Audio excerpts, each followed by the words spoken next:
السلام علیکم ورحمۃ اللہ وبرکاتہ۔ الحمد للہ نحمده ونستعینه ونستغفره ونؤمن به ونتوکل علیہ ونعوذ باللہ من شرور انفسنا ومن سیئات اعمالنا، من يهده الله فلا مضل له ومن يضلله فلا هادي له، ونشهد أن لا إله إلا الله وحده لا شريك له، ونشهد أن محمدا عبده ورسوله. أما بعد، أعوذ بالله من الشيطان الرجيم. بسم الله الرحمن الرحيم.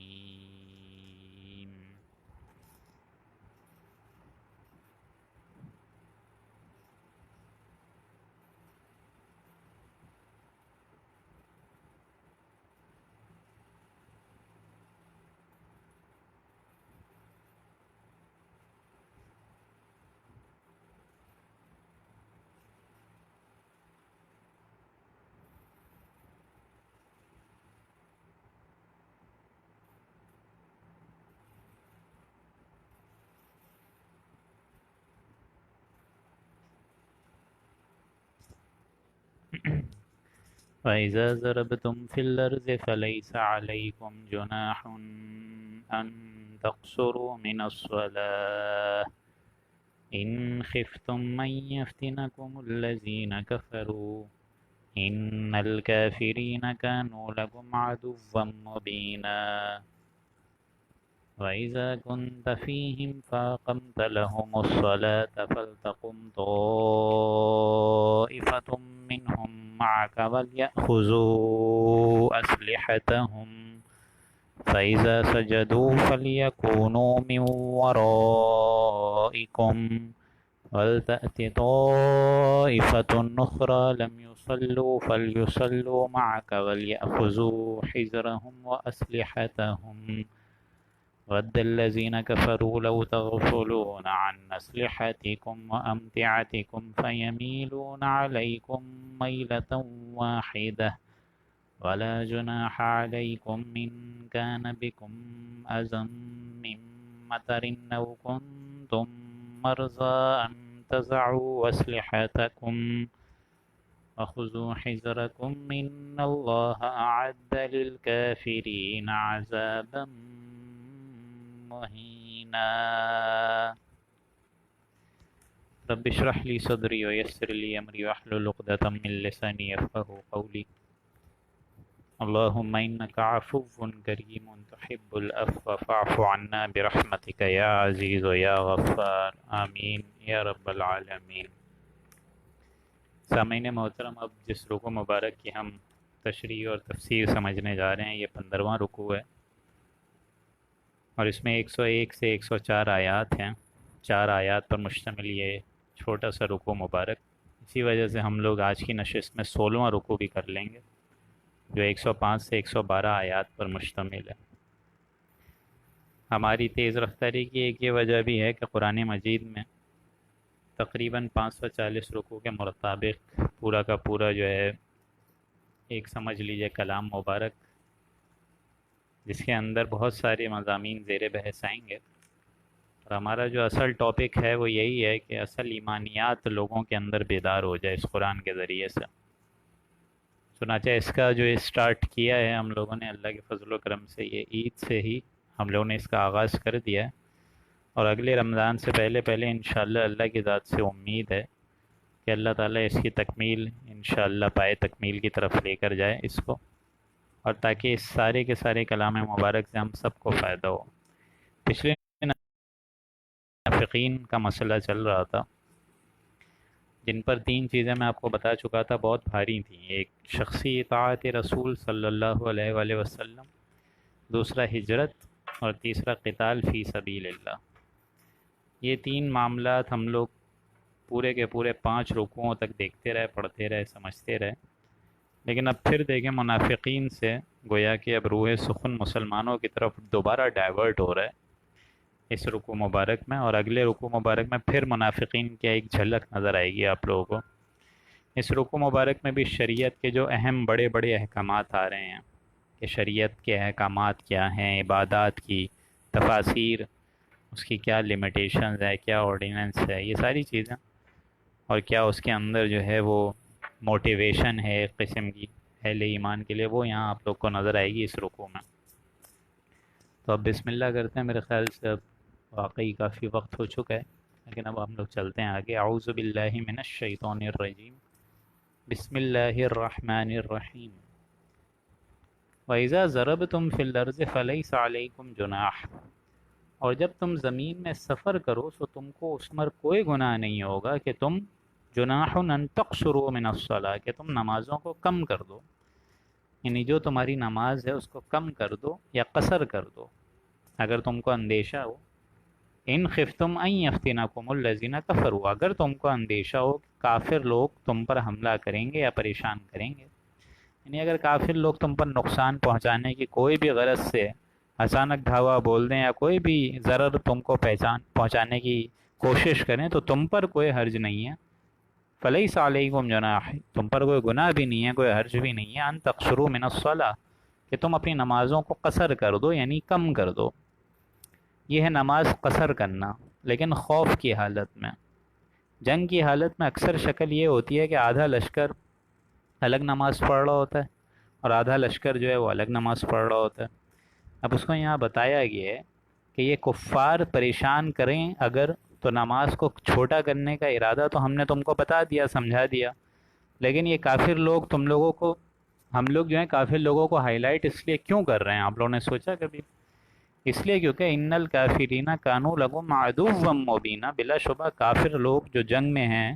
جن سے تم جنگ لڑ رہے ہو، تمہارے سری دشمن ہے، کھلم کھلا دشمن ہے۔ تو کافر تو یہی چاہیں گے کہ تم لوگوں کو کسی نہ کسی طریقے سے نقصان پہنچا دیا جائے۔ اسی لیے یہاں فرمایا کہ ان سے الرٹ رہو، keep on the safe keep them. اس لیے نماز بھی اگر ہو، فرض کریں ظہر کی نماز 4 سنت 4 فرض 2 سنت 2 نفل، تو کم کر دو، نماز میں فرض کو دیکھ لو، ٹھیک ہے، اور اس میں بھی نمازوں کو قصر کر لو، کم کر لو، اگر اندیشہ ہو کہ کافر تم لوگوں کو نقصان پہنچائیں گے۔ اب بسا اوقات شکل کیا ہوتی تھی وہاں پہ، یہ سمجھ لیجئے نماز کی، جب بھی یہاں پہ اس طریقے سے کوئی مڈبھیڑ ہوتی تھی اہل ایمان اور کفار کی، تو یہاں شکل اور حالت یہ ہوتی تھی کہ آدھا لشکر الگ نماز پڑھ رہا ہوتا تھا، آدھا لشکر الگ نماز پڑھ رہا ہوتا تھا، کیونکہ ظاہر بات ہے جنگ کے لیے اب کسی نہ کسی کو تو منظر عام پہ آنا ہے، مد نظر رکھنا ہے کسی نہ کسی کفار کے حملے کو،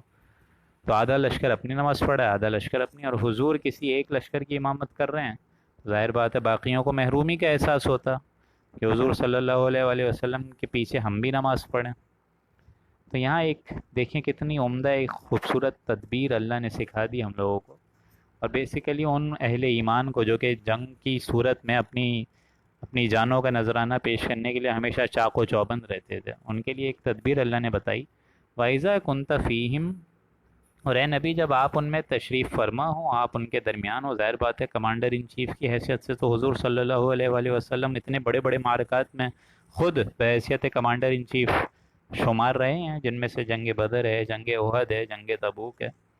یہاں فرمایا جا رہا ہے اے نبی جب آپ ان میں موجود ہوں، فَأَقَمْتَ لَهُمُ الصَّلَاةَ، پھر آپ ان کو نماز پڑھانا چاہیں، یعنی ان کے لیے نماز کھڑی کر دی ہے اور آپ ان کے ایک گروہ کو نماز پڑھا رہے ہیں، ان کی امامت کر رہے ہیں۔ فَلْتَقُمْ طَائِفَةٌ مِّنْهُمْ مَعَكَ وَلْيَأْخُذُوا أَسْلِحَتَهُمْ، تو یوں چاہیے کہ ان میں سے ایک گروہ تو آپ کے ساتھ کھڑا ہو جائے اور وہ لوگ جو پیچھے رہ گئے وہ ہتھیار لے لیں، یعنی آپ کے ساتھ اور جو دوسرے ہیں وہ اپنا اسلحہ لے کر چاق و چوبند ایک گروہ کو کھڑے ہو جانا چاہیے کہ ایک تو نماز پڑھ لے، ٹھیک ہے، یعنی حضور صلی اللہ علیہ وآلہ وسلم فرض کریں نماز پڑھا رہے ہیں تو ایک گروہ ان کے پیچھے نماز مقتدی کی حیثیت سے کھڑا ہو جائے، اور جو دوسرے ہیں وَلْيَأْخُذُوا أَسْلِحَتَهُمْ، وہ اپنا اسلحہ لے کر چاق و چوبند ہو کر کھڑے رہیں، الرٹ رہیں۔ فَإِذَا سَجَدُوا، پھر جب تم سجدہ کرو، یعنی ظاہر بات ہے جو حضور صلی اللہ علیہ وآلہ وسلم کے ساتھ نماز پڑھ رہے ہیں جب وہ سجدے میں جائیں، فَلْيَكُونُوا مِنْ وَرَائِكُمْ، تو جو وہ لوگ ہیں جو ان کے پیچھے تھے اسلحے کے ساتھ، اب وہ ان کی حفاظت کریں گے، یہ اب ان کی حفاظت کریں گے۔ دیکھیں ہوتا کیا تھا جب حضور صلی اللہ علیہ وآلہ وسلم نماز پڑھا رہے ہیں، پیچھے ظاہر بات ہے گروہ تو موجود ہیں، پہلا گروہ بھی ہے اور دوسرا گروہ بھی ہے۔ اب حضور نے ایک رکعت پڑھا دی اور آپ بیٹھ گئے، دوسری رکعت کے لیے اٹھے نہیں آپ صلی اللہ علیہ وآلہ وسلم، تو دوسری رکعت مسلمانوں نے خود ادا کر لی۔ اب جب انہوں نے سلام پھیر لیا حضور صلی اللہ علیہ وسلم کے بجائے، انہوں نے، جو پہلے لوگ ہیں جو مقتدی ہیں جو امام کے پیچھے پہلی رکعت پڑھ رہے ہیں، جب ایسے مسلمانوں نے سلام پھیر لیا، پہلا گروہ جو ہے وہ فارغ ہو گیا، تو جو حضور کے ساتھ شریک نہیں تھے جو کہ اسلحہ لے کے کھڑے ہوئے تھے، اب وہ آگے آ گئے، اور حضور نے جب دوسری رکعت پڑھی تو ان کی گویا کہ یہ پہلی رکعت تھی جو حضور کے پیچھے انہوں نے پڑھی۔ پھر جب حضور نے سلام پھیر دیا تو انہوں نے بھی اپنی ایک رکعت جو رہ گئی تھی وہ ادا کر دی۔ اس طریقے سے کوئی بھی حضور کی امامت سے، شرف سے اور فضل سے اور ان کی نماز سے محروم نہیں رہا۔ تو یہ بیسک کانسیپٹ بتایا گیا اس آیت میں۔ فَإِذَا سَجَدُوا، جب تم سجدہ کر لو، فَلْيَكُونُوا مِن وَرَائِكُمْ، تو یہ لوگ جو تمہارے پیچھے ہو جائیں، اور پھر وہ جو اسلحہ لے کے تھے، وَلْتَأْتِ طَائِفَةٌ أُخْرَىٰ، اور دوسرا گروہ جنہوں نے ابھی نماز نہیں پڑھی تھی، لَمْ يُصَلُّوا، وہ آ جائے اور نماز پڑھے، فَلْيُصَلُّوا مَعَكَ، اور آپ کے ساتھ نماز پڑھے، وَلْيَأْخُذُوا حِذْرَهُمْ وَأَسْلِحَتَهُمْ، اور جو لوگ نماز ادا کر چکے ہیں وہ اپنے بچاؤ کا سامان اور اپنا ہتھیار رکھ لیں، یعنی جو تیر کانٹوں کے ساتھ لیز سامان ہے ان کا۔ ظاہر بات ہے کافر تو چاہے گا کہیں نہ کہیں سے حملہ کر دے، وہ لوگ تو موقع دیکھتے ہیں کہ مسلمانوں کو یہ نماز کا ہی تو ایک ٹائم ہوتا ہے جن سے یہ اپنے ہتھیار سے غافل ہو جاتے ہیں، تو ہم تو دھاوا بول سکتے ہیں۔ اس لیے فرمایا وَدَّ الَّذِينَ كَفَرُوا، کافر لوگ تو یہ چاہیں گے لَوْ تَغْفُلُونَ عَنْ أَسْلِحَتَكُمْ، کہ اگر تم اپنے ہتھیار اور سامانوں سے غافل ہو جاؤ، وَأَمْتِعَتِكُمْ، تو تم پر فَيَمِيلُونَ عَلَيْكُمْ مَيْلَةً وَاحِدَةً، تو تم پر اچانک حملہ آور ہو جائیں گے، واحدہ، ایک ساتھ حملہ آور ہو جائیں گے، یعنی اچانک اگر تم اپنے مال سے، اپنے مطلب سارے ساز و سامان سے، اسلحوں سے غافل ہو جاؤ گے تو یہ اچانک ٹوٹ پڑیں گے، مَيْلَةً واحدہ، حملہ کر بیٹھیں گے ایک ساتھ۔ وَلَا جُنَاحَ عَلَيْكُمْ إِن كَانَ بِكُمْ مَطَرٌ مِّن مَطَرٍ، اور اگر تم کو بارش کی وجہ سے کوئی تکلیف ہو، مِن مَطَرٍ أَوْ كُنتُم مَرْضَىٰ، یا تم بیمار ہو، أَن تَضَعُوا أَسْلِحَتَكُمْ، تو تم کو اس میں کچھ گناہ نہیں ہے کہ ہتھیار اتار کر رکھ دو، وَخُذُوا حِذْرَكُمْ، ہاں اپنے بچاؤ کا سامان لے لو، یعنی ظاہر بات ہے اب بیمار ہے کوئی یا بارش سے کوئی تکلیف ہے کہ ہتھیار پہن کے بھی فرض کریں نماز پڑھ رہے، ایک تو اتنا بھاری کپڑا پہنا ہوا ہے، تیر کاٹوں سے لیز، تلوار بھی ہے، نیزہ بھی ہے، یہ ساری چیزیں، تو اس میں نماز پھر کس طرح ہوگی؟ تو اس پہ کوئی گناہ نہیں ہے کہ بارش کی وجہ سے اگر وہ کپڑا فرض کرے موٹا ہو جائے، یا بارش کے علاوہ اگر کوئی اور بیماری ہے جس کی وجہ سے اتنا بھاری سامان نہیں اٹھا پا رہے انسان، تو کوئی مسئلہ نہیں ہے، جس کی وجہ سے نماز نہیں ہو پا رہی ہے اس کے لحاظ سے تم یہ سارے سامان کو اتار دو، ڈھیل ہے تمہارے لیے، لیکن ساتھ ساتھ وَخُذُوا حِذْرَكُمْ، اپنا جو حفاظتی سامان ہے یعنی جو ڈھال ہے وہ لے لو،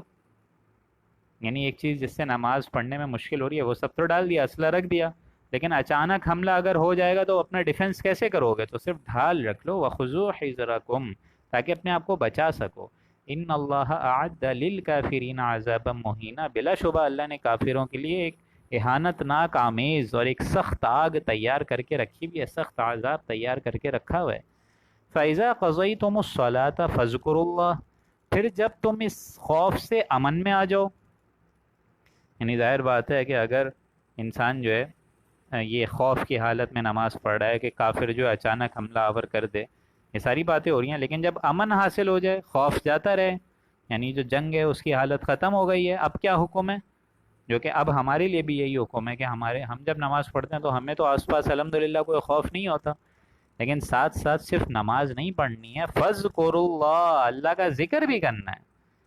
فَاذْكُرُوا اللَّهَ قِيَامًا وَقُعُودًا وَعَلَىٰ جُنُوبِكُمْ،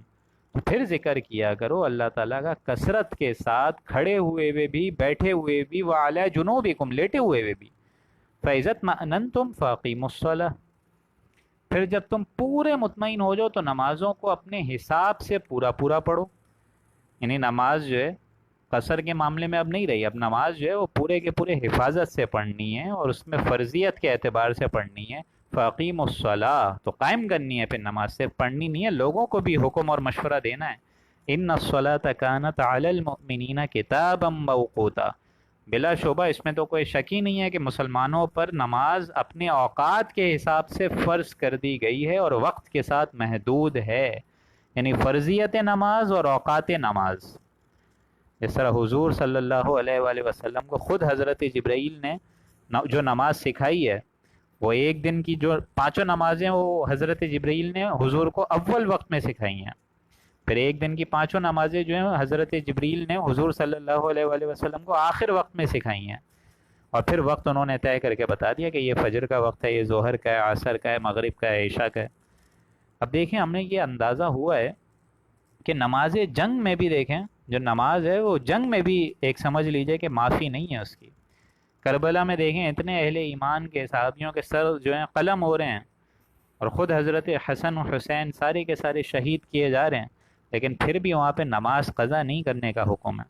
نماز بیماری میں بھی قضا کرنے کا حکم نہیں ہے، نماز ایکسٹریم لمٹ میں بھی قضا کرنے کا حکم نہیں ہے. اگر آپ کھڑے ہو کے نہیں پڑھ سکتے ہیں بیٹھ کے پڑھیں، بیٹھ کے نہیں، لیٹ کے نہیں، اشاروں سے، ٹھیک ہے، اشاروں سے نہیں، کسی طریقے سے زبان سے ادا کریں، لیکن پڑھنی ہے. لیکن آج دیکھیں کتنے لوگ نماز قضا کر دیتے ہیں، جس کو حضور صلی اللہ علیہ وآلہ وسلم نے اپنی آنکھوں کی ٹھنڈک قرار دیا ہے، قرۃ عینک، کہ میری آنکھوں کی ٹھنڈک ہے نماز. الصلاۃ المعراج المومن، اور یہ جو صلاۃ ہے، نماز ہے، یہ تو معراج مومن ہے. اور خود حضور صلی اللہ علیہ وآلہ وسلم کو معراج کے سفر میں یہ عظیم تحفہ اللہ نے دیا ہے.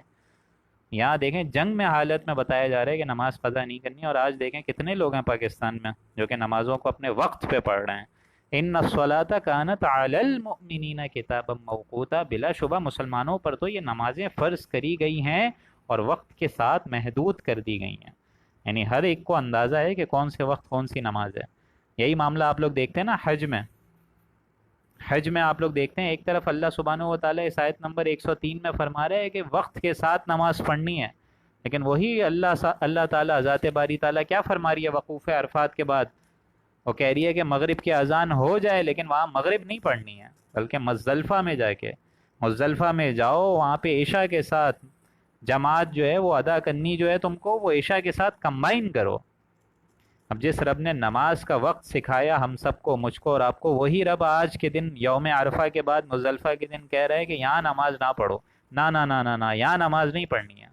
یہ اس بات کا ثبوت ہے کہ اطاعت صرف اللہ کی ہوگی اور کسی ذات کی نہیں ہوگی.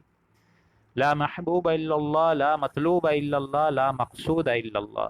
کہ محبوب، مطلوب اور مقصود سوائے ذات باری تعالیٰ کے اور کوئی نہ رہ جائے.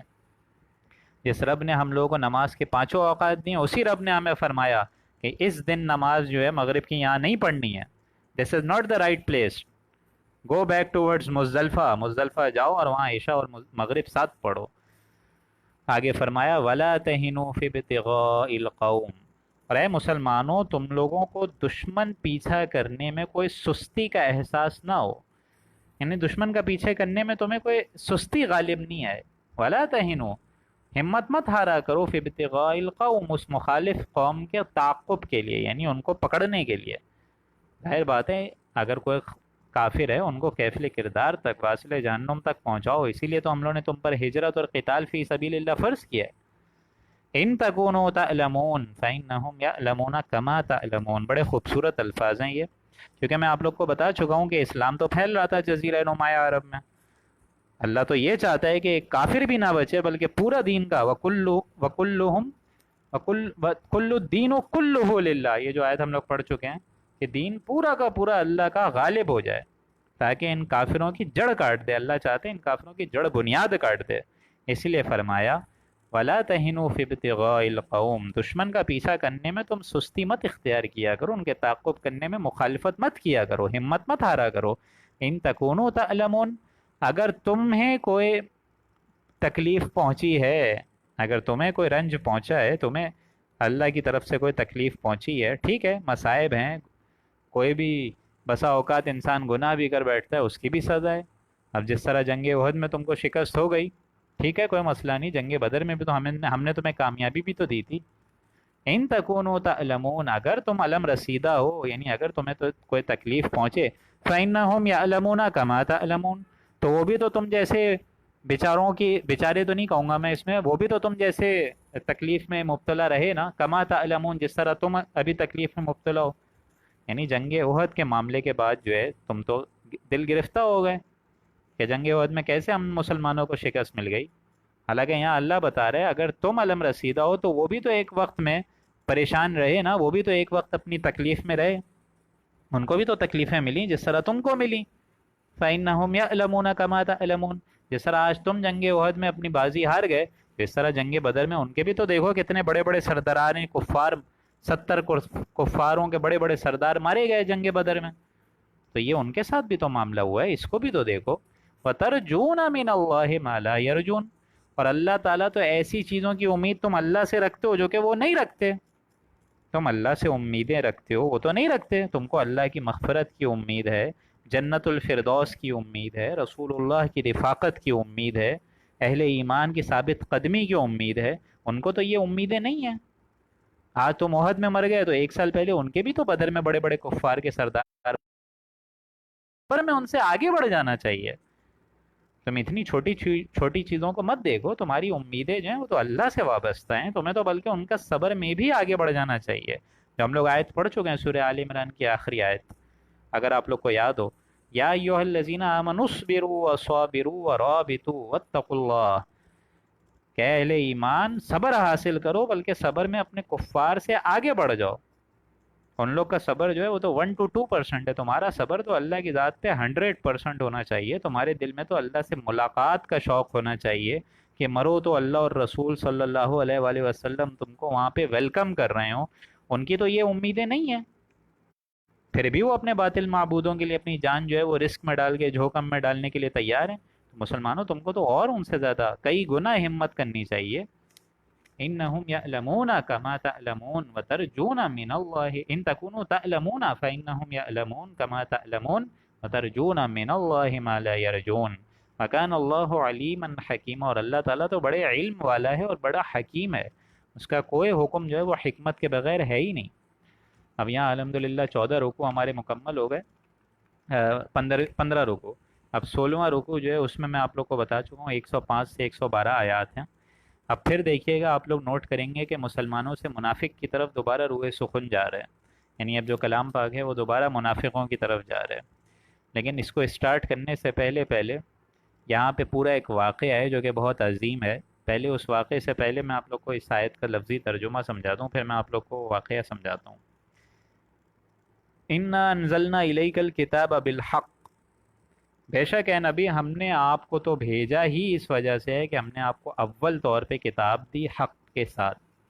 ہم نے آپ کے درمیان کتاب بھیجی یعنی قرآن مجید حق کے ساتھ، لتحکم بین الناس بما اراک اللہ، تاکہ آپ لوگوں کو اس کے درمیان سے فیصلہ کریں، یعنی اس کے ذریعے سے آپ لوگوں کے درمیان فیصلہ کریں۔ قرآن مجید حق بولتا ہے اور حق بات کسی کو اچھی لگتی نہیں ہے، تو حق بات پر ہی اے نبی آپ کو فیصلہ کرنا ہے صلی اللہ علیہ وآلہ وسلم، بما اراک اللہ، بسبب اس چیز کے جو کہ اللہ آپ کو دکھلا رہے ہے۔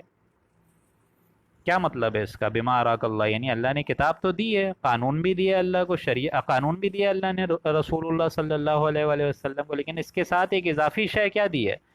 وہ اضافی شے ہے کہ آپ صلی اللہ علیہ وآلہ وسلم کو اللہ نے ایک مشیت دی ہے، یہ حکمت دی ہے،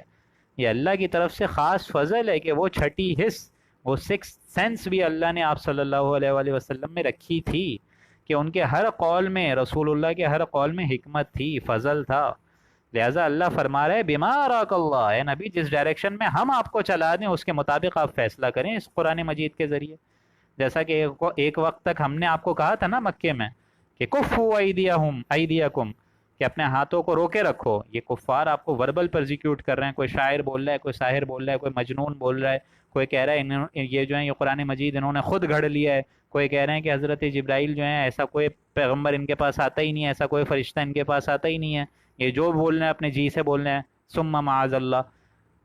تو اے نبی آپ کو فکر کرنے کی ضرورت نہیں ہے، ابھی یہ آرڈر ہے کفوا ایدیکم، ان کو لیے اپنے ہاتھوں کو روکے رکھیں، پھر ہمیں ایک ہی وقت ہوگا کہ ہم آپ کے ہاتھوں کو کھول دیں گے، پھر آپ ان کو جہاں پکڑنا ہو وہ پکڑیں، یہ تو ہم لوگ پڑھ چکے ہیں پچھلی 2 نشستوں میں۔ لہٰذا اے نبی آپ اپنا فرض منصبی ادا کرتے رہیں، باقی انقلاب کیسے آئے گا، کب آئے گا، یہ ریولوشن کیسے اپنی تکمیل کو پہنچے گی، وہ ہم پر چھوڑ دیں۔ اسی لیے فرمایا وَلَا تَكُن لِّلْخَائِنِينَ خَصِيمًا، اے نبی آپ ان خائنوں کے لیے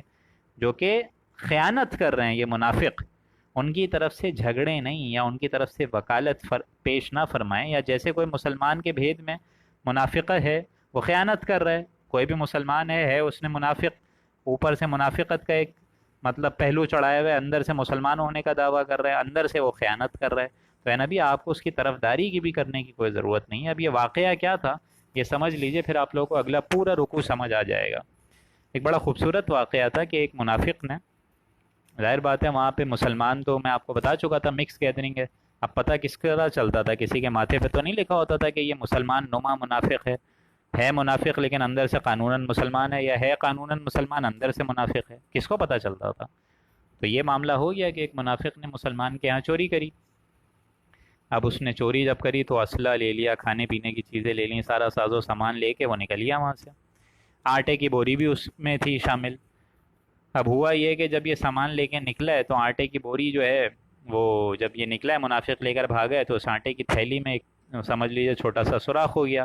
اب جہاں جہاں وہ منافق جو ہے وہ آٹے کی تھیلی لے کر جا رہے ہیں وہاں پورے جو روڈ ہے یا جو بھی راستہ ہے وہاں پہ وہ اس کا جو ذرات ہیں آٹے کے، وہ جو آٹا ہے وہ لیک کر رہا ہے، جس کی وجہ سے پورا کا پورا ایک ٹریک جو ہے وہ آئیڈینٹیفائی ہو گیا۔ اب اس نے یہ منافق نے ایک ہوشیاری کری کہ پہلے اپنے گھر جا کے سارا ساز و سامان رکھ لیا، پھر اس کو خیال آیا کہ نہیں یار مجھ پہ شک کیا جا سکتا ہے، اس نے ایک ڈبل ہوشیاری یہ کری، ڈیڑھ ہوشیاری جس کو کہتے ہیں، کہ وہ لے گیا سارا سامان میں سے اسپیشلی آٹے کی تھیلی وہاں رکھ دی اس نے یہودی کے یہاں، ادھر لے کر چلائی ہے کہ بھائی یہ میری امانت ہے، اس کو رکھ دو کچھ دن کے لیے، میں کل لے آؤں گا۔ اب ہوا یہ کہ جب یہ صبح اٹھے سارے کے سارے مسلمان تو انہوں نے نشان دیکھ کر پہلے اس گھر تک پہنچ گئے جہاں منافق تھا۔ اس نے کہا ہاں بھائی یہ میں تو یہیں پہ ہی رہتا ہوں لیکن میں نے کوئی چوری نہیں کری، جب اس کے ساز و سامان کو تلاش کرا تو وہاں ایسا کوئی سامان ہی نہیں ملا۔ پھر یہاں سارے مسلمان ٹریس کر کے گئے اس یہودی کے پاس، کیونکہ ظاہر بات ہے اس آٹے کی بوری میں تو چھید تھا، تو جب یہ یہودی کے پاس گیا تو سارا کا سارا مال وہاں برآمد ہو گیا۔ اس نے کہا ہاں بات تو صحیح ہے میرے پاس ہی مال ہے لیکن یہ منافق رات کو رکھ کر چلا گیا تھا، اس نے کہا تھا صبح لے لے گا۔ اب یہاں جھگڑا کھڑا ہو گیا، وہ چور جو ہے اپنی چوری ماننے کو تسلیم کرنے کو تیاری نہیں ہو رہے، کہہ رہے بھائی میرے پاس تو مال تھا ہی نہیں، اسی کے پاس تھا، یہی چور ہے، یہودی چور ہے۔ اور یہود کہہ رہے حالانکہ یہود جو ہے وہاں پہ وہ جو ہے حق پر تھا، وہ کہہ رہے نہیں اس نے چوری کری ہے، میں نے نہیں کری۔ اب یہ عدالت رسالت تک یہ معاملہ چلا گیا، حضور تک یہ معاملہ گیا، اور یہ منافق کے گھر والے بھی آئے اور یہ یہود کے گھر والے بھی آئے۔ منافق کے گھر والے آئے تو انہوں نے ایک وابیلہ مچا دیا کہ ہمارا تو یہ آدمی بہت شریف ہے، نیک ہے، وغیرہ وغیرہ، اتنا ان کو قائل کرا کہ خود حضور صلی اللہ علیہ وآلہ وسلم کا بھی دل مبارک، قلب مبارک کچھ پسیجنے لگا، کچھ اس میں تھوڑی نرمی آنے لگی اس منافق کے بارے میں۔ اس پر یہ آیت نازل ہوئی ہے کہ خیانت کرنے والوں کی طرف اے نبی آپ جھکاؤ نہ کریں، اس کا سہارا نہ بنیں، اس کی وکالت نہ فرمائیں۔ وَلَا تَكُن لِّلْخَائِنِينَ خَصِيمًا، کیونکہ میں بار بار آپ لوگ کو بتا چکا ہوں حضور صلی اللہ علیہ وآلہ وسلم بہت شریف النفس ایک انسان تھے، ظاہر بات ہے فیکٹس اینڈ فیگرز کو وہ ضرور دیکھتے تھے لیکن شریف النفس انسان بھی تو تھے، محمد الرسول اللہ کے ساتھ عبداللہ بھی تو تھے، اللہ کے بندے بھی تو تھے، تو خاص جو ان کے اندر یہ چھٹی حص موجود تھی اس کے مطابق بھی فیصلے کرتے تھے۔ لیکن بسا اوقات ایسے جب منافق کی طرف سے پریشر ہوتا تھا تو اس پر یہ آیت آ گئی کہ وَلَا تَكُن لِّلْخَائِنِينَ خَصِيمًا، کہ اے نبی آپ ان خائنوں کی طرفداری مت کریں، ان خیانت والوں کی طرفداری مت کیجیے، ان سے بات بھی نہ کریں اس معاملے میں۔ وَاسْتَغْفِرِ اللَّهَ، اور اے نبی اب جو کوتاہی ہو گئی ہے اس پہ، جو غلطی ہو گئی ہے اس پر استغفار کریں، جو بھی کوتاہی ہے جو بھی غلطی ہو گئی ان منافقوں کے معاملے میں، وَاسْتَغْفِرِ اللَّهَ إِنَّ اللَّهَ كَانَ غَفُورًا رَحِيمًا، بلا شبہ اللہ تعالیٰ بہت معاف کرنے والے اور بہت رحم کرنے والے، بہت رحم کرنے والے۔ اب یہ آیت بھی ہمارے لیے دیکھیں بہت اہم ہے، بہت زیادہ اہم ہے۔ یہ جو اگلی آیت آ رہی ہے 107 بھی اور 106 بھی کس طرح اہم ہے میں آپ لوگ کو بتاتا ہوں، پہلے آپ لوگ کو ترجمہ سمجھا دوں۔ وَلَا تُجَادِلْ عَنِ الَّذِينَ يَخْتَانُونَ أَنفُسَهُمْ، اور آپ ان لوگوں کی طرف سے بھی کوئی جواب دہی نہ کیجیے، یعنی ان کی طرف سے بھی کوئی معاملہ پیش نہ کیجیے، ان کی طرف سے بھی وکالت نہ کریے، ان کی طرف بھی آپ کا جو دل ہے اے نبی آپ ان کی طرف بھی راغب مت کریے اپنے دل مبارک کو، يَخْتَانُونَ أَنفُسَهُمْ، جو کہ اپنی شرارتوں کی وجہ سے اپنا ہی نقصان کر رہے ہیں، جو اپنی جانوں کے ساتھ اپنی نفسوں کے ساتھ خیانت کر رہے ہیں۔ ان اللہ لا يحب من كان خوانا نسیما، بلا شبہ اللہ تعالیٰ ایسے شخص کو تو چاہتا ہی نہیں ہے جو کہ بڑا خیانت کرنے والا اور بڑا گناہ کرنے والا ہو۔ تو اے نبی آپ ان کے معاملے میں بھی جھگڑا نہ کریں جنہوں نے خیانت کری ہے، اپنی جانوں سے دھوکہ دے رہے ہیں ایک دوسرے کو، ان لوگوں کی طرف سے بھی وکالت مت کریں۔ اب یہ دو آیت سوچیے آپ لوگ ایک نظر کہ میرے اور آپ کے لیے کتنی اہم ہے۔ آج ہمارا جو معاشرہ ہے وہ سود خوری پر ہے، زنا پہ ہے، زنا کے اڈوں پہ قائم ہے، شراب عام طریقے سے سپلائی ہو رہی ہے، دھوکہ بد دیانتی اور قتل و غارت ہماری نسوں نسوں میں ایک دم بیٹھ گیا ہے، سرات کر گیا ہے۔ ہر قسم کی دغا بازی ہم لوگوں نے مسلمانوں کو تو کیا غیر مسلموں کو بھی دینا شروع کر دی ہے، اور ایک طرف ہم لوگ اللہ کے نبی سے شفاعت کی امید لگا رہے ہیں کہ ہم خود کچھ بھی کر لیں تیرے محبوب کی امت میں سے ہیں۔ قیامت میں تو سیلویشن از گارنٹیڈ، جب سیلویشن گارنٹیڈ ہے تو کاہے کو پھر اللہ نے یہ دنیا بنائی ہے؟ کیوں اللہ نے یہ حساب کتاب کا معاملہ رکھا ہے؟ جب سیلویشن گارنٹیڈ ہے تو جو چاہو کرو اس دنیا میں، حلال سے نہیں ہوتا حرام پہ منہ مارو، جائز سے نہیں ہے ناجائز طریقے سے مارو۔ اللہ کا نبی تو وہاں موجود ہے شفاعت کے لیے، انسان تو پھر یہی سوچے گا۔ اور یہاں کیا دو آیت میں بتایا جا رہا ہے، وَلَا تَكُن لِّلْخَائِنِينَ خَصِيمًا، ان خیانت کرنے والوں کی طرف سے آپ وکالت نہیں کریں۔ اور یہاں کیا بتایا جا رہا ہے، ان اللہ لا يحب من كان خوانا نسیما، اللہ تعالیٰ کسی خیانت کرنے والے اور بڑا گناہ کرنے والے کو پسند کرتا ہی نہیں ہے۔ تو اے نبی آپ کا ان سے کوئی معاملہ ہی نہیں ہے، اور یہی معاملہ حضور صلی اللہ علیہ وآلہ وسلم روز قیامت میں کریں گے۔ کچھ لوگ یہاں پہ آئیں گے روز محشر میں، کھڑے ہوں گے حضور صلی اللہ علیہ وآلہ وسلم جیسا حلیہ بنا کر، اتنی بڑی بڑی داڑیاں بنا کر، لیکن حضور صلی اللہ علیہ وآلہ وسلم اپنا جو چہرہ مبارک ہے وہ پھیر لیں گے ان سے۔ اور جب یہ لوگ آگے آئیں گے کہ یا رسول اللہ آپ نے چہرہ کیوں پھیرا، تو انہوں نے وہ فرمائیں گے کہ میں تو سیدھا سادہ دین تم کو دے کر گیا تھا، تم نے میرے بعد غلو کے راستے کو اپنا کر فرقہ واریت کو جنم دیا، لسانیت کو جنم دیا۔ میں تو دین اسلام دے کر گیا تھا تم لوگوں کو، تم کن معاملوں میں پڑ گئے، کیا کر رہے تھے تم؟ ان اللہ لا يحب من كان خوانا نسیما۔ تو یہ بڑا سوچنے کا مقام ہے قرآن مجید کا کہ ہم لوگ جو میٹھی میٹھی شفاعت کے امید میں لگے ہوئے ہیں نا، معاملہ اس سے بہت برعکس ہے دوستوں۔ یستخفون من الناس ولا یستخفون من اللہ۔ اور دیکھیں ان منافقوں کا یہ بھی ایک معاملہ تھا کہ جن لوگوں کی کیفیت یہ تھی کہ آدمیوں سے تو وہ چھپاتے تھے اپنے مال، آدمیوں سے اپنے حال چھپاتے تھے، اپنے معاملات کو چھپاتے تھے، شرماتے تھے۔ لا یستخفون من اللہ، اور اللہ سے نہیں شرماتے تھے، یعنی جو اللہ وہاں موجود ہے اس سے نہیں شرما رہے ہیں وہ لوگ، اور وہ لوگ منافق لوگوں سے شرما رہے ہیں، اپنے معاملات کو چھپا رہے ہیں لوگوں سے، اللہ سے نہیں چھپاتے۔ یعنی گناہ کے لیے یہ کیے جا رہے ہیں گناہ پر گناہ، گناہ پر گناہ۔ مسلمان کو کسی کا حق کھا لیا، کسی کو ناحق ستا دیا، کسی کو اور طریقے سے ایذا دے دی، کسی کو جو ہے تکلیف دے دی، تہمت لگا دی، کیے جا رہے ہیں، لیکن اللہ سے شرم نہیں آ رہی ان لوگوں کو، لوگوں کی فکر زیادہ ہے، ان سے چھپ رہے ہیں، ان سے شرما رہے ہیں۔ یعنی یہ منافقین کا معاملہ ہوتا تھا۔ راتوں کو وہ جاتے تھے اپنے بڑے بڑے جو ان کے لیڈرز ہوتے تھے ان کے پاس جاتے تھے، اور حضور صلی اللہ علیہ وآلہ وسلم اور اہل ایمان کے خلاف ان سے چھپتے تھے۔ لیکن ان بدبختوں کو، ان بغیرتوں کو یہ نہیں خیال ہے کہ اوپر اللہ بھی تو سب دیکھ رہا ہے۔ اور خیال کیسے ہوگا جب دل میں ایمان ہے ہی نہیں؟ تو خیال کیسے ہوگا کہ مجھے اللہ کی بارگاہ میں کھڑا ہو کے جواب دہی کرنی ہے؟ یہ خیال ہی نہیں ہے تو وہ اللہ کی پکڑ سے کس طرح، مطلب اس کی پکڑ کو تو ہلکا ہی سمجھیں گے نا۔ لیکن اصل بات کیا ہے، اللہ کی پکڑ سے یہ نہیں نکل سکتے، اس لیے فرمایا یستخفون من الناس۔ ان منافقوں کی کیفیت تو یہ ہے کہ وہ آدمیوں سے چھپاتے پھرتے ہیں، چھپتے پھرتے ہیں۔ لا یستخفون من اللہ، اور اللہ تعالیٰ سے نہیں شرماتے۔ وہو معہم، حال تو یہ ہے کہ اللہ تعالیٰ ان کے درمیان خود موجود ہے، ان کے سارے اعمال کو ریکارڈ کر رہا ہے۔ اذ یبیتون ما لا یرضی من القول، جبکہ وہ خلاف مرضی الہی گفتگو کے متعلق آپس میں ایک دوسروں سے تدبیر کرتے ہیں۔ جس طرح میں نے ابھی آپ کو بتایا کہ رسول اللہ کی پارٹی کو جوائن کرتے ہیں، وہاں ایمان کا دعویٰ کرتے ہیں، اور جب اپنے شیاطین کے پاس جاتے ہیں، اپنے منافق کے ایجنٹس کے پاس جاتے ہیں، تو وہاں جو ہے وہ اپنی پوری کی پوری توجہ جو ہے وہ حضور سے ڈائیورٹ کر کے اپنے منافق دوستوں کے پاس لے جاتے ہیں۔ ما لا یرضی من القول، وہ خلاف مرضی الہی کے اس طرح کی باتیں کرتے ہیں، آپس میں تدبیر کرتے ہیں، حالانکہ اللہ تو سب نوٹ کر رہا ہے، اللہ تو ان کے درمیان ہے۔ وَكَانَ اللَّهُ بِمَا يَعْمَلُونَ مُحِيطًا، اور اللہ تعالیٰ ان کے سب اعمال کو باقاعدہ محیط ہے، ان کے سب اعمال پر باقاعدہ نگران ہے، محیط ہے، وہ اللہ کی پکڑ سے بچ نہیں سکتے۔ کیوں؟ کیونکہ اللہ نے ان کو اپنے احاطے میں لیا ہوا ہے، محیطا۔ یہ اللہ کی سرکل سے بھاگیں گے کہاں؟ آج نہیں تو کل موت آئے گی، کل نہیں تو پرسوں آئے گی تو نا موت، ہمارے پاس آئیں گے تو یہ منافق پھر ہم کو ان کو بتا دیں گے کہ یہ کیا کیا حرکتیں کرتے رہے۔ ہاں انتم ہاؤلائی جادلتم عنہم فی الحیات الدنیا، ہاں تم ایسے ہو کہ تم ہی نے دنیاوی زندگی میں تم ان کو ان کی طرف سے جواب دہی کی باتیں کر رہے ہو۔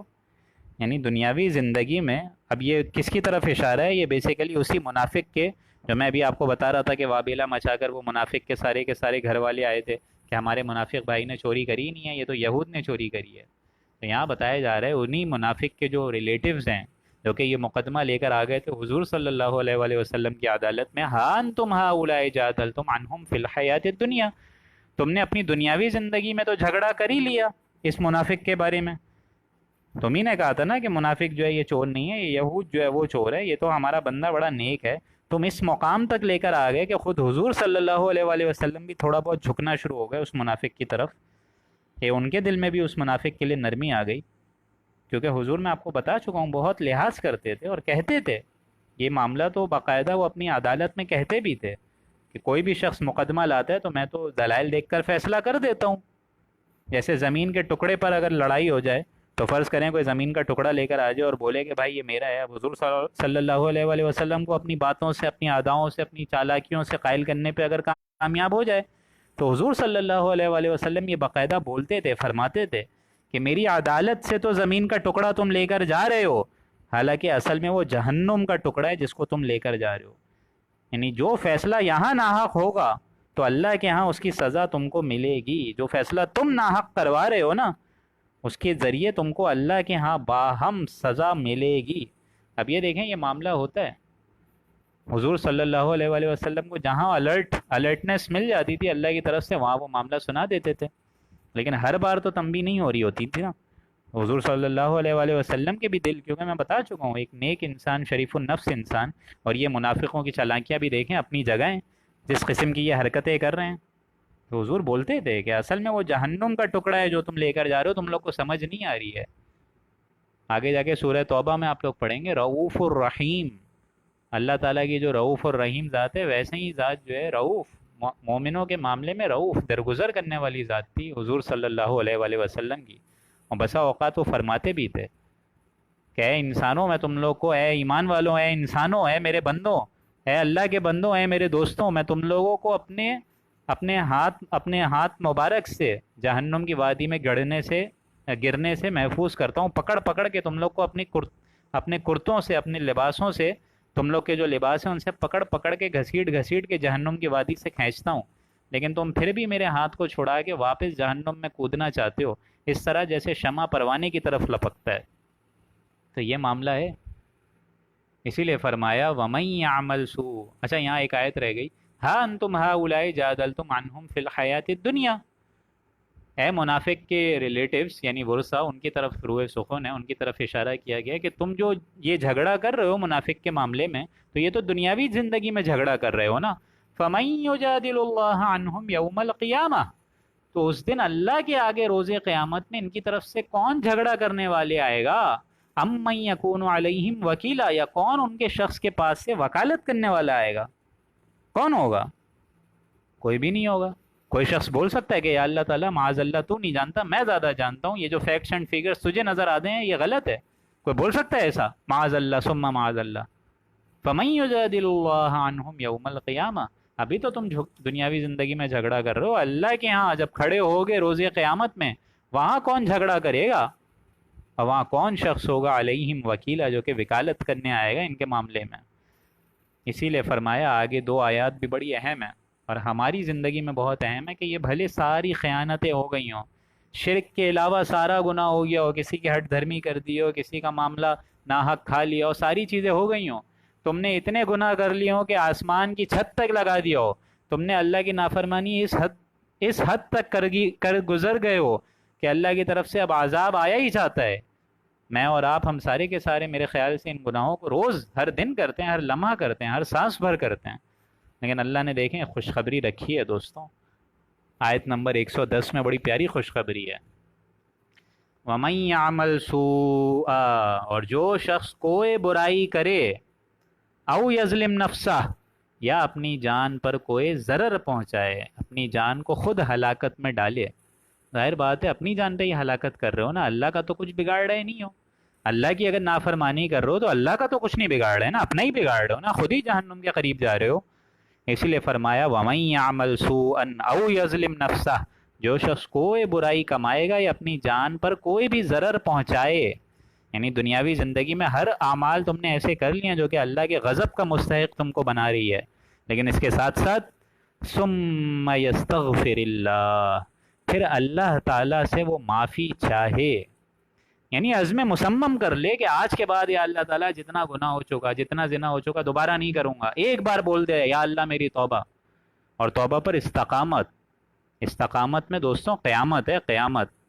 استقامت میں قیامت ہے، توبہ پر استقامت، کہ یا اللہ جتنی نمازیں قضا ہو گئیں آئندہ یا اللہ تعالیٰ میں عزم مصمم کرتا ہوں گناہ نہیں کروں گا، یا اللہ جتنی شراب پی چکا آئندہ کے بعد شراب نہیں پیوں گا، یا اللہ تعالیٰ جتنا وارثوں کا حق کھا چکا ہوں آئندہ کے بعد نہیں کھاؤں گا، لوٹاؤں گا ان کا حق، یا اللہ جتنی بےہودگی کر چکا ہوں آئندہ نہیں کروں گا۔ ثم یستغفر اللہ، پھر اللہ تعالیٰ سے وہ معافی چاہے، یجد اللہ غفور الرحیم، تو وہ اللہ تعالیٰ کو بہت مغفرت پانے والا پائے گا اور بڑی رحمت کرنے والا پائے گا، یعنی ساتھ ساتھ گناہ معاف کرنے والا بھی پائے گا، اور وہ نوٹ کرے گا کہ اس کے اندر سے وہ گناہوں کے جو دھبے ہیں وہ دھل رہے ہیں، اس کے اندر سینس آف سیٹسفیکشن نظر آنا شروع ہو جائے گی، وہ خود محسوس ہوگی۔ اور یہ میں ہر ایک کو مشورہ دیتا ہوں کہ آپ لوگوں سے کوئی بھی گناہ ہو جائے،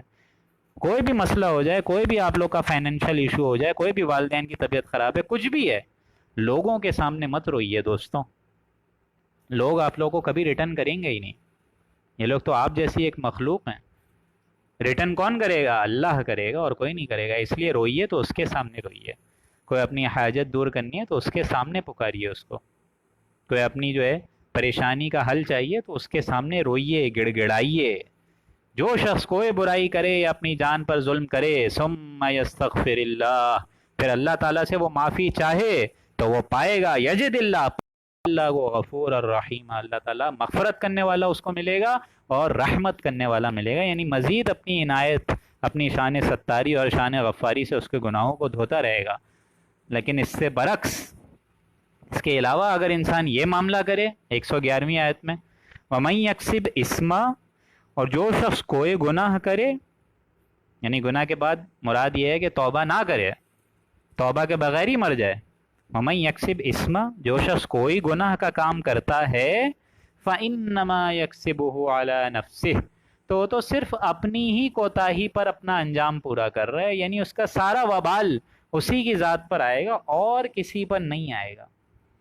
یعنی ٹھیک ہے جو غلطی ہو گئی، کوتاہی ہو گئی، مان لو، تسلیم کرو، دنیاوی سزا کو بھگت لو اور پھر توبہ کرو، عزم مصمم کرو اور آخرت کی سزا سے بچ جاؤ، یہ تمہارا ایک ہیلدی ایٹیٹیوڈ ہونا چاہیے تھا۔ لیکن اگر یہ نہیں ہے، اس کے اگینسٹ معاملہ ہے، تو تم ہمارا نقصان تو نہیں کر رہے ہو نا، فَإِنَّمَا يَكْسِبُهُ عَلَى نَفْسِهِ، تو تم اپنی جان کو ہلاکت میں ڈال لو، اپنا نقصان کر رہے ہو، ہمارا نقصان تھوڑی کر رہے ہو۔ ہم تمہارے لیے زنا کو حرام قرار دے کر نکاح کا دروازہ کھول رہے ہیں، تو تم بھلائی تمہاری ہے نا اس میں، لیکن اس کے باوجود اگر تم حرام میں منہ مارو، زنا کے اڈے چلا لو، تو اس میں نقصان تو تمہارا ہے، ہمارا کوئی نقصان تھوڑی پہنچا رہے ہو تم۔ ہم تمہارے لیے شراب اور سود خوری کو حرام کر کے دنیا کے تمام حلال کھانوں کا دروازہ اور دسترخوان بچھا رہے ہیں، تو تمہاری بھلائی کے لیے بچھا رہے ہیں نا، اس کے باوجود تم حرام میں منہ مارو تو اپنا نقصان پہنچا رہے ہو نا، دیٹس یور چوائس۔ ہم نے تمہارے لیے تجارت جیسا ایک ذریعہ فراہم فرمایا نا، اور تم سود خوری کر رہے ہو۔ وَأَحَلَّ اللَّهُ الْبَيْعَ وَحَرَّمَ الرِّبَا، کہ اللہ نے حلال کرا ہے تجارت کو، کاروبار کو، اور حرام کرا ہے سود کو۔ تم اللہ کو مانتے ہو یا نہیں؟ نمبر 1۔ رسول اللہ کو مانتے ہو یا نہیں؟ نمبر 2۔ اللہ کے قرآن مجید کو اس کا آخری کلام سمجھتے ہو یا نہیں؟ نمبر 3۔ پھر either obey or go away, there is no other choice۔ میرے اور آپ کے لیے دوستوں کوئی چوائس نہیں ہے۔ وَمَن يَكْسِبْ إِثْمًا فَإِنَّمَا يَكْسِبُهُ عَلَى نَفْسِهِ، وہ اپنی جان پر ظلم کرتا ہے، میرا کچھ نہیں بگاڑتا، اللہ کہہ رہا ہے۔ وَكَانَ اللَّهُ عَلِيمًا حَكِيمًا، اور اللہ تعالیٰ علم رکھتا ہے کون کتنا گناہ کر رہا ہے اور توبہ کے باوجود مر رہا ہے، اللہ کو علم ہے، علیمًا اور حکیمہ ہے، یعنی یہ حکمت ہے نا اللہ کی کہ ما لم یغرغر، موت کے آخری لمحے تک اللہ نے توبہ کا دروازہ کھلا رکھا ہے، یہ حکمت ہے نا اللہ کی۔ ورنہ انسان جو ہے اگر گناہ کرے اور اللہ کی طرف سے کوئی امید ہی نہ ہو تو انسان تو ڈپریشن میں چلے جائے، تو یہ حکمت ہے نا اللہ کی۔ تم اپنے آپ کو اس حکمت کے مطابق اپنی زندگی جی لو، اللہ تعالیٰ کو کیا پڑی ہے تم لوگ کو عذاب دینے کی؟ اسی سورہ نساء میں آپ لوگ ایک آیت پڑھ لیں گے آخر میں، ما یفعل اللہ بعذابکم ان شکرتم وآمنتم وکان اللہ غفورا وکان اللہ عزیزا حکیما، کہ اللہ کو کیا پڑی ہے، کیا تکلیف، مطلب اللہ کو یہ خیال گزرا ہے، اور کیوں اللہ اس طرح کرے گا کہ تم کو عذاب دے، کیوں اللہ تعالیٰ تم کو زبردستی جہنم کے گڑھے میں ڈالے گا؟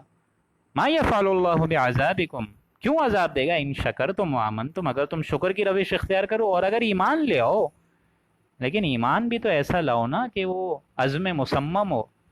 یہ ایمان کیسا ہے تمہارا کہ یہ چند کوڑیوں پہ بک جاتا ہے؟ یہ کیسا ایمان ہے تم لوگوں کا؟ یہ تو ایمان نہیں ہے. ایمان تو ایک وہ تھا جو کہ اہل ایمان کو تھا جنگ بدر میں، جنگ احد میں، جنگ تبوک میں. یہ ایمان کا معاملہ جب تمہارا ہے ہی نہیں تو ہم تم کو کس طرح آخرت کے عذاب سے جو ہے وہ محفوظ کریں گے؟ پہلے اپنے اندر ایمان تو لاؤ. اور یہ ایمان آئے گا کہاں سے؟ یہ میں بار بار بتا چکا ہوں آپ لوگوں کو، یہ ایمان خود قرآن مجید سے آئے گا دوستوں، اور کہیں سے نہیں آ سکتا. وہ جنس نہیں ایمان جیسے لے آئے دکان فلسفہ سے، ڈھونڈنے سے ملے گی یہ قاری کو اسی قرآن کے سپاروں سے، یہیں سے ملے گا اور کہیں سے نہیں ملے گا. ایسے بھی علم ہیں، ایسے بھی ایمان والے ہیں، جس کو اقبال فرماتے ہیں کہ اقبال تیرے دیس کا کیا حال سناؤں، بے باقی و حق گوئی سے گھبراتا ہے مومن، مکاری اور وباہی پر اتراتا ہے مومن، جس رزق سے پرواز میں کوتاہی کا ڈر ہو وہ رزق بڑے شوق سے کھاتا ہے مومن، کردار کا، گفتار کا، عمل کا مومن، قائل نہیں ایسے کسی جنجال کا مومن، سرحد کا ہے مومن کوئی پنجاب کا ہے مومن، ڈھونڈنے سے بھی ملتا نہیں قرآن کا مومن. تو قرآن کا مومن تو کوئی بھی نہیں ہے. وَكَانَ اللَّهُ عَلِيمًا حَكِيمًا وَمَن يَكْسِبْ خَطِيئَةً، آخری آیت اس رکوع مبارک کی. اس سے بھی بڑھ کر وہ شخص، وَمَن يَكْسِبْ خَطِيئَةً، اور جو شخص کوئی چھوٹا یا بڑا گناہ کرے، او اسما، اور اس گناہ کی زیادتی پہ اڑ جائے، ثم یرمی بہ بریئا، اور پھر اس کی گناہ کی تہمت کسی بے گناہ پر لگا دے، جیسے اس منافق نے یہودی پہ لگا دی تھی. ثم یرمی بہ بریئا، حالانکہ وہ تو اس سے بری تھا، اس کا تو اس گناہ میں کوئی حصہ تھا ہی نہیں، وہ تو ایک دم بری تھا. اس نان مسلم پہ تم نے ساری خیانت اور تہمت کے معاملے لگا دیے، تو وہ تو اس سے بری تھا، اس کا تو کوئی جرم میں حصہ تھا ہی نہیں. حالانکہ دیکھیں یہودی ہے، نان مسلم ہے، لیکن اللہ خیانت اور تہمت کے معاملے میں دیکھیں کس طرح اس یہود کو سپورٹ فرما رہا ہے.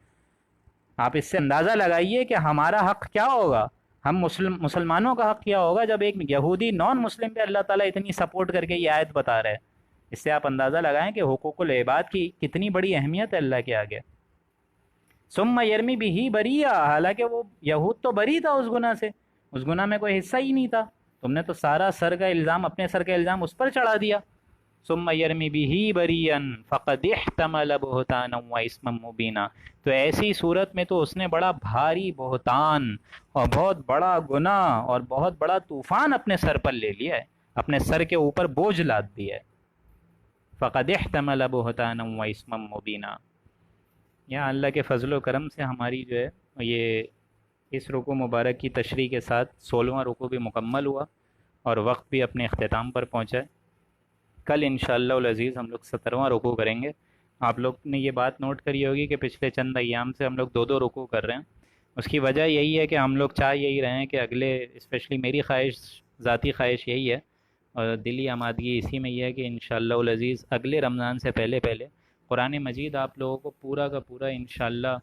مطلب اس کے جو ترجمہ اور تفصیل ہے، جتنی ہماری کوشش ہو سکے اور اللہ کی جتنی رحمت ہو سکے انشاءاللہ، کیونکہ سوائے رحمت خداوندی کے تو کوئی معاملہ ہو ہی نہیں سکتا. تو اللہ کی رحمت سے ہی آپ لوگ کو جتنا قرآن مجید سمجھ آ جائے تو یہ انشاءاللہ ہمارے لیے بھی راہ نجات بن جائے گا روز آخرت میں. اور انشاءاللہ قرآن مجید کو تراویحوں کی صورت میں بھی اگلے سال اللہ تعالیٰ مجھے اور آپ کو اس ٹائم تک زندگی دے کہ اتنے رمضان اللہ تعالیٰ ہم لوگوں کو خوشگواری سے عطا فرمائے. تو یہ بڑی ایک اچھی، ایک سمجھ لیجئے کہ ایمان کو دوبارہ جگانے کی ایک ذریعہ بن جائے گا. اس آیت پہ ہم لوگ ختم کرتے ہیں اور اس دعا پہ بھی ختم کرتے ہیں کہ اللہ تعالیٰ میرا اور آپ کا حامی و ناصر ہو. اللہ تعالیٰ نے ہم لوگ کو جتنا آج کلام مبارک سے مستفیض فرمائے، اس کو ہم لوگ نہ صرف اپنے پاس رکھیں بلکہ آگے بھی لوگوں کو پھیلانے کا اور حصول علم کا ذریعہ بنائیں. بارک اللہ لنا ولکم فی القرآن ونفعنی وإیاکم بالآیاتہ والذکر الحکیم. صدق اللہ العظیم.